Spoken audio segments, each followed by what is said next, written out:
You know, football's a pretty simple game. If you have a good offense, you use it. If you can run the ball, you run the ball. If you could throw the ball, you throw the ball. If you could do it all, you do it all. Well, if you got a GM that can go out and get talent, you let him go out and get talent.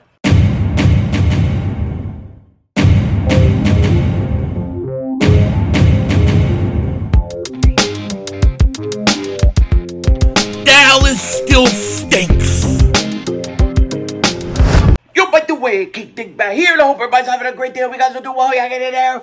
You know, the Eagles are always looking to get better. We talk about this all the time, and it's purely simple. The Eagles have the best GM, most aggressive GM and front office in the National Football League, and it would be criminal. I mean criminal if they didn't use this. This is an advantage the Eagles have over every team. And there are 4 players out there that could still potentially fit for the Philadelphia Eagles, and we're going to go through all of them in a minute. But before we do that, if you're new to the channel and you like the content, make sure you hit that like button. More importantly, make sure you subscribe to the most censored, the most throttled, pause, Eagles content creator in all of the internet. And if you've been subscribed for a while, I have to say this now because weird things are happening. I'm getting people getting unsubscribed again. It's just like the cycle just started back up. So check, make sure you're still subscribed, all that kind of stuff.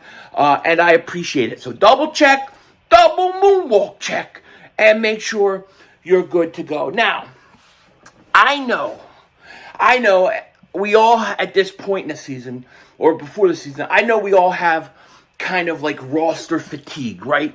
Like we've got most of our players, most of the roster is set, and we're thinking, we're just ready to see these guys play. I want to see Nolan Smith. I want to see Jalen Carter. I can't wait to see DeAndre Swift, Agent Zero, running the ball. I mean, I get it. I totally get it. However, in my opinion, if you sat back right now and closed the books on trying to get better, you would be doing your roster a disservice. You would be doing a disservice, and you wouldn't be taking advantage of that, which is Howie Roseman. The little guy with the Napoleon hat, the glasses, the pencil pocket pencil protector, okay, calculating the calculations of the cornbread. You've got to let this guy work. If you don't let him work, you're not using him right, okay? It's like having a great running game and not using it. That's what I view it as an equivalent. So, to me, Howie Roseman always needs to be looking, especially this time of year, when most teams have closed the books and are just sitting back, patting themselves on their back, saying how great they are and how much they did.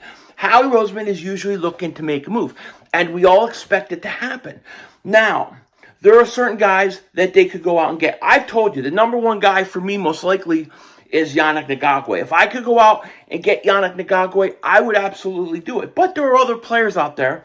And I was reading an article on InsideTheEagles.com, shout out to them, and they were talking about 4 free agents that potentially could come to the Philadelphia Eagles or could help the Philadelphia Eagles. Now, this is not my list. This is their list. But I wanted to go over the article with you guys, give you my opinion, as well as hear your opinion on some of these players. Some of them are no-brainers. Some of them, I think, are interesting ideas. So I kind of wanted to go over it with you guys. Like I said, this is not my list, though. This is their list. But I do want to talk about it.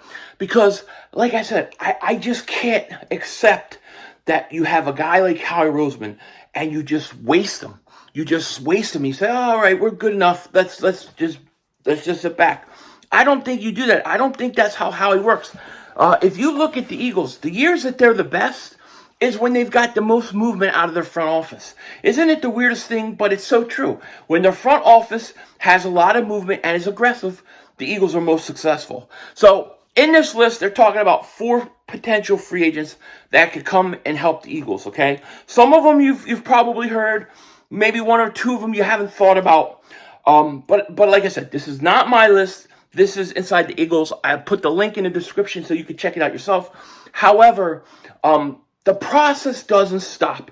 Trying to get better doesn't stop, especially if you're the Philadelphia Eagles. It's not about going out and getting everybody, but it's always about trying to make your roster better, okay? So, in this article, it basically says 4 free agents the Eagles should still consider acquiring this offseason. And it talks about how Chuck Clark got hurt with the Jets. You never could have too much depth, even though the Eagles are one of the deepest teams, one of the best teams.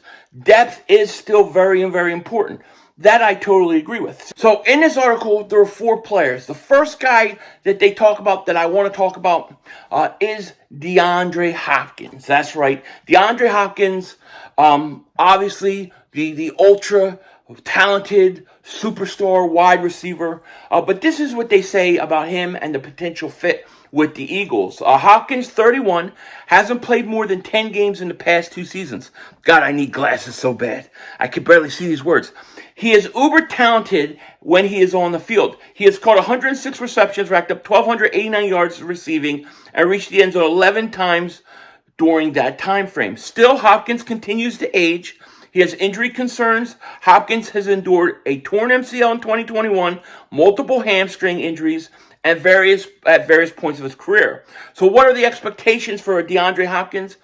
At the close of the 2022 season, he had collected 717 yards and 3 touchdowns.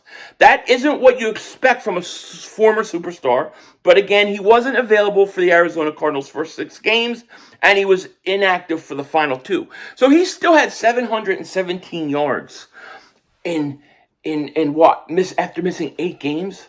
That's pretty good. And basically what they say is if Hopkins was willing to take a lesser role, if he was willing to do like a 1-year deal that we have talked about, he may be a great player for the Eagles to get as a third wide receiver. I mean, I totally agree. I think a lot of people would agree with that. The question is does DeAndre Hopkins want to do that? It sounds like from everything we've heard, it sounds like he's more about going out and getting his money, and that's what it's going to be about him. So that's the first guy. I think that's a no-brainer. We have talked about him a lot. Now, one name we haven't talked about, and this is an interesting one, is Dalton Reisner, the offensive guard. And here's what they said. They said the Eagles are deep along the offensive line, but questions have been raised about what they might do at the right guard position. Landon Dickerson is a solid left guard. Cam Jurgens will be given every opportunity to win the starting job on the right side. Tyler Steen has potential to be a positive contributor his rookie season. Sua Opeta is in the mix. So is Tyrese Robertson. Adding some insurance could be wise.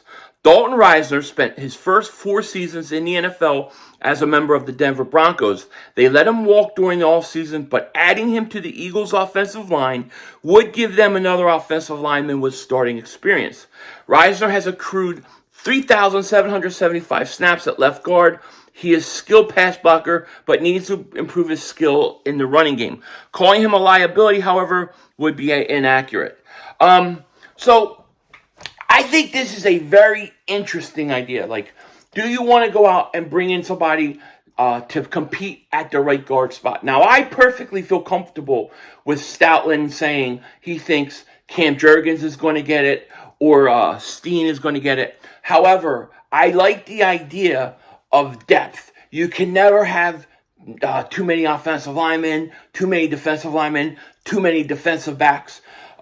So if this was the right price and cheap, Reisner coming in and playing under Stoutland may not be a bad idea. And they said that he's good in pass protection, not so much in running offense. Well, I think the Eagles, I think they have enough offensive linemen that they're fine running the ball. So that's an interesting one. I don't know that I see that as a starter guy. I think with Stoutland, I think you can probably he can coach up the guys that they have. I think they're okay. The next one, and I really like this one, we talked about him briefly like last week, is John Johnson III, the safety. One of the most talked about positions for the Eagles all season. Philly could benefit from adding depth to their free safety position. John Johnson III has spent his 6 NFL seasons as a member of the Cleveland Browns and before that the Los Angeles Rams. He is someone who excels in coverage. Johnson has 12 interceptions and 41 pass breakups on his professional resume. According to Pro Football Focus, He has positive coverage grades in all but one season of his career. His only negative defensive grade registered came after the 2019 NFL season, after earning a 53.5 grade on 395 snaps. I think this would be a great signing. Okay, if you don't want to go the route of going out and trading for Buda Baker or Bayard, he could be a perfect signing for the Eagles. Now, what do you think of Reed Blankenship? What do you think of Sidney Brown? And what do you think of Edmonds? If you think that those guys are good enough, then we're good to go. I personally feel like Blankenship I need to see more from. Sidney Brown I'm very positive on. And Edmonds I like, but he's only, a one-year deal guy. So if you could go out and get a Johnson and sign him maybe to a multi-year contract, I would be very open to that. I do think that the most likely position, I think there's 3 likely positions that the Eagles would go out and they would sign. I believe it would be either, and then this is no order, defensive end, safety, or wide receiver. I think those are the 3 most likely positions that the Philadelphia Eagles will add to. Which brings us to our last guy. And this was an interesting name I haven't really thought a lot about. But I think if you want the Eagles to get depth at the linebacking position, and you think, listen, they want to go out and they can get somebody who could come in and fill a role and be decent, maybe not, superstar status, but be decent, could be this last one that they suggest, and that's Quan Alexander, the linebackers. They say this: the Eagles don't invest much capital into building linebacker position often. They could still stand to make another addition to the position group. One of the remaining free agent options at the position, Quan Alexander, is one of the best linebackers the Eagles could add. While not elite in any aspect of his game, Alexander can provide value as a pass rusher or in coverage. He has produced 5 sacks and 19 quarterback hurries over the past 3 seasons. He also broken up 6 passes while tallying an interception during the same span. I think, and here you go, Alexander can also play multiple positions. Under Jeff Ulbrich and Robert Saleh, I can't ever say his name, Tutledge, last season he played 44 snaps along the defensive line, 386 snaps in the box, and 226 snaps in the slot. This versatility allows a defensive coordinator to use the linebacker in whatever role they need. I really, the more I think about this, I really like this idea. I do, because you're probably not going to have to overpay him. But if you could get a guy that could come in as a linebacker and give you multiple positions and versatility, I don't think it's a bad idea at all. Depth is a big thing, and it's a big issue. Those are the 4 guys that they're suggesting. Now, like I said, to me, my number one guy is Yannick Ngakoue, because he's 27 years old. He's 9.5 sacks. I think he's a double-digit guy the next 3 or 4 years. Brandon Graham is getting a little older. But inside the Eagles, I will put the link in the description. This is what they got. Let me know what you guys think in the comment section. Do you like these moves, or do you like any of these guys, or would you just double moonwalk the whole thing? You know what I mean? Would you just double moonwalk? We're good to go, Philly. We don't need anybody. Let's just get this thing going. I can understand at this point both perspectives. I really can. I'm ready for football to begin too. But until it kicks off, any way we can get better, I'm always going to try. With that said, take care. Talk to you later. Of course, don't be a dingbat. Remember, it's Howie Vision. We're all just living in it.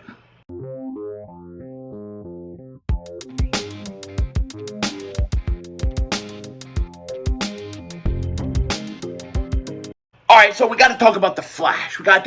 And if you haven't seen it and you don't want to hear any spoilers, this is your chance to click off. I'll give you 10 seconds.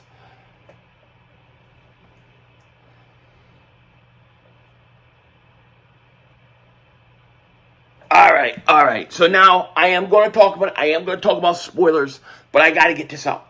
To me, Flash was a mess. It was a mess, but I didn't hate it. Like, I actually did not hate it. Like, there were elements of it that I really liked. I don't know if you guys have ever watched Flashpoint Paradox or read that comic book. Why they just don't stick with that comic, to me, makes no sense. Why do you try to change too much? I should have just kept it like that. It would have been perfect. However, the whole point of the Flashpoint is basically to reset everything that happened in the Snyderverse and go into this whole James Gunnverse, right? That's basically what they're doing. So Barry goes back in time, tries to save his mother. I don't understand why he never wants to figure out who killed his mom, even though we know who it is, but they have no talking about the Reverse Flash at all. And then I thought Michael Keaton was really good. I thought he was the best part of the movie. I thought the first, 40 minutes, I was like, this sucks. This is horrible. But then it got a little better when he went back in time and with his mom. And to me, there was a lot of good things. There were some things I really didn't like. I have mixed feelings about whether I liked it or not. I like The Flash. I like the comic book anyways. So I'm a big fan of The Flash. So to me, it was I want to like it. But I don't know if, because I want to like it so much that I'm overlooking things, because there are a lot of things that were just stupid. And that dude is the worst Flash there is. He runs like this. I hate it. Anyways, I don't know. I'm going to go. I might have to go watch it again, because there are things I hate about it, but there are some things I thought, yeah, I kind of like that, It is what it is. Denzel Washington out.